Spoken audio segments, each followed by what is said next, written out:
Здравствуйте, мои дорогие ребята! Сегодня у нас с вами урок русского языка. И с вами я, учительница средней общеобразовательной школы имени Джума Джамгурчиева Чакыпова Назгуль Автандиловна. У нас сегодня урок русского языка в 3 классе. Я вам сегодня желаю успеха, активности, сообразительности, внимательности на нашем сегодняшнем уроке. Тема нашего сегодняшнего урока – правописание парных согласных звуков на конце слова. Прежде чем начать урок, познакомимся с целями нашего урока. Вы познакомитесь с лексическим материалом на тему согласные корни на конце слова. Узнаете о произношении и правописании парных согласных, а также отработаете навыки устной и письменной речи. Воспитайте в себе такие положительные качества, как внимание, ответственность и аккуратность. В русском языке есть парные согласные БП, ДТ, ГК, ЖШ, ЗС, ВФ. Парные согласные БП, ДТ, ГК, ЖШ, ЗС, ВФ самые опасные. Слово «так» мы проверяем. Рядом гласный подставляем.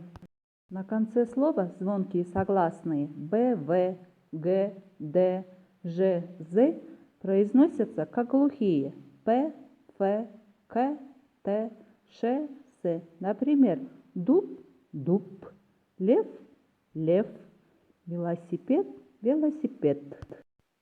Как проверить написание парных, звонких и глухих согласных в словах? Для этого нам нужно подобрать проверочное слово. Давайте проверим. Если слышишь парный звук, будь внимательным, мой друг. Парный сразу проверяй. Рядом гласный подставляй. Уж, ужи, труд, труды, еж, ежи, мост, мосты. Для закрепления нашей сегодняшней темы приступим к выполнению упражнений. Упражнение 3. Напишите недостающие согласные. В слове «снег» произносим звук «к». А чтобы узнать, какую же букву мы пишем в конце слова «снег», нужно подобрать проверочное слово. Снег, снега. Значит, в конце слова «снег» пишем букву «г». Арбуз. Слышим звук «с». А какую же букву нужно написать? Тоже подбираем проверочное слово. Арбуз, арбузы.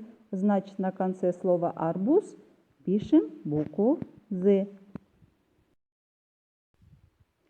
Давайте проверим, правильно ли мы выполнили упражнение, правильно ли мы написали слова и какие же буквы мы дописали в словах снег, арбуз, завод, дуб, сад, ряд, враг. Ребята, все смотрим внимательно и проверяем в своих тетрадях, правильно ли выполнили вы это упражнение. Например, возьмем слово «сад». Сад, проверочное слово «сады». Значит, в конце слова «сад» пишем букву «д». Давайте все вместе выполним 4 упражнение. Ставьте пропущенные согласные и подберите проверочные слова. В слове «арбуз» проверочное слово «арбузы». Значит, на конце слова «арбуз» пишем букву «з». Абрикос. Проверочное слово «абрикосы». Пишем букву «с». Глаз – глазки. Пишется буква «з». Лес – лесной. Пишем букву «с». Нос – носатый. Значит, пишем букву «с». А в слове «вопрос» проверочное слово «вопросы». Тоже пишем букву «с». Колос, колосья.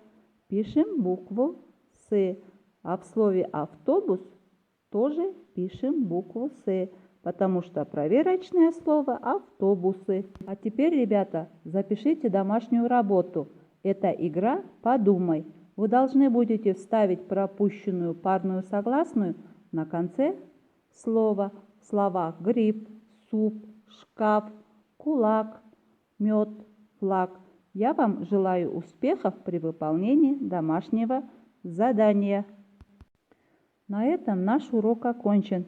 Ребята, большое вам спасибо за внимание. До новых встреч!